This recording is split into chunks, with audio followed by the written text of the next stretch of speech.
All right, we are right on the brink of a totally new era in artificial intelligence.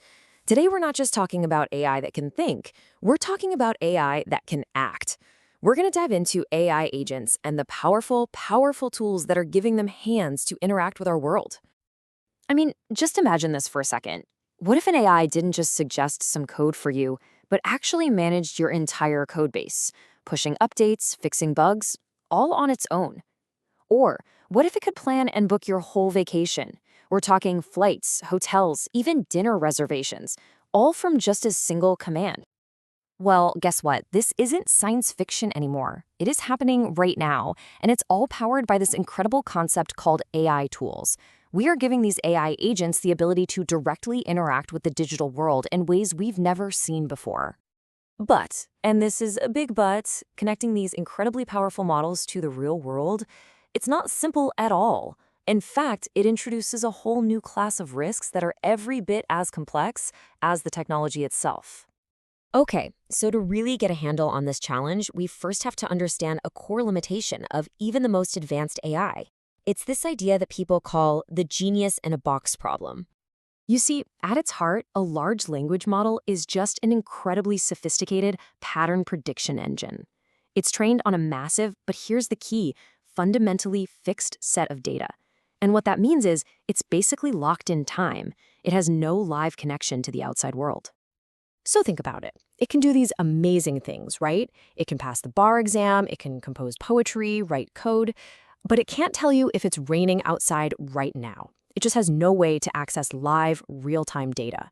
Its genius is, for all intents and purposes, trapped. So the big question is, how do we let this genius out of its box? Well, the answer is actually pretty simple. We give it tools. We have to equip the AI with hands to act and eyes to see the world as it is in this very moment. So what is an AI tool? It's basically just a program the model can call on to do something that it can't do on its own. And this usually falls into one of two buckets. Either knowing something new, like, say, getting live stock prices, or doing something, like actually sending an email or booking that flight we talked about. Let's walk through a really simple example. A user asks for the weather.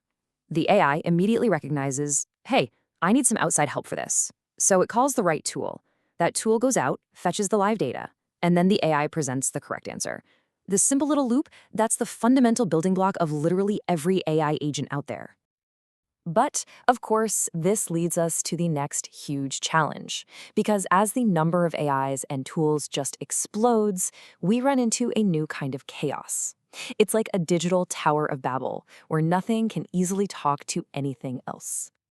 You see, the problem was that every single time a developer wanted to connect a new tool to a new model, they had to build a custom one-off connector from scratch. Now imagine an ecosystem with thousands of tools and dozens of models. It was a total development nightmare that just couldn't scale. This whole mess has a name. It's called the N by M integration problem. You've got N models and M tools, and the number of custom connections you need to build just explodes. It grows exponentially. And honestly, this was the single biggest bottleneck holding back a true, thriving ecosystem of AI tools. The solution, which really started taking shape in 2024, was to create an open standard. Think of it like a universal translator that would let any model talk to any tool, getting rid of all that custom wiring once and for all. And this new standard is called the Model Context Protocol, or MCP. It basically acts like a universal adapter. It creates this awesome plug-and-play environment where developers can build tools that just work with any AI, and AI agents can discover and use new tools on the fly. It's a game changer. Now, this standardization is a massive, massive leap forward. But, like any powerful technology, it's a double-edged sword. It opens up these incredible opportunities, but it also brings some very, very serious risks to the table. And here, you can really see the two sides of the MCP coin. On one hand, you've got all this promise, right? Faster development, a reusable ecosystem, amazing flexibility. But on the other hand, there's the peril, major security gaps, the risk of data leaks, and totally new ways for bad actors to attack systems. And this is where things get really interesting and a little scary. This powerful new protocol that unlocks so much potential also kicks the door wide open to a new and dangerous landscape of security threats. If you're not careful, it's literally like inviting a Trojan horse right into your system. Okay, check out this first thread, dynamic capability injection. Imagine you've built a simple AI agent, and its only job is to write poetry. It connects to a server to get some literary quotes. But what if that server suddenly and silently adds a new tool? A tool for making online purchases. Your harmless little poetry bot now has the power to spend your money, and you would never even know. Or what about this one? Tool shadowing. An attacker could create a malicious tool with a really appealing description, something like, saves all important data to a secure cloud repository. Well, the AI, just trying to be helpful, might choose this malicious tool over a legitimate corporate one, and in doing so, unknowingly send sensitive data straight to an attacker. You know, these kinds of threats bring a classic security vulnerability roaring back to life. It's called the confused deputy problem. This happens when a trusted program, the deputy, is tricked into using its powers for malicious purposes. In this new world, the AI agent is the confused party.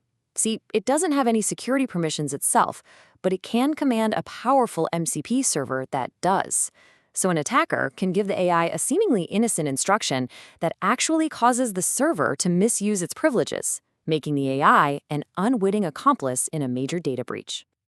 Okay, I know this all sounds pretty dangerous. So with these huge risks, how do we even move forward? How do we harness all this incredible power safely? Well, the answer lies in building strong, intelligent guardrails. So while MCP itself doesn't solve these security problems, we can absolutely build layers of defense around it. Things like using explicit allow lists to only permit trusted tools, requiring a human in the loop to approve high-risk actions, and sanitizing all the data that flows in and out of these tools. And that really leaves us with the big question. The Model Context Protocol gives AI agents a pathway to almost unlimited capability. But the protocol itself is just the foundation. The real work, and honestly, the real responsibility, is on us, the people who build these systems, to create the robust, intelligent guardrails we need to wield that power safely. Thanks for digging into this with me.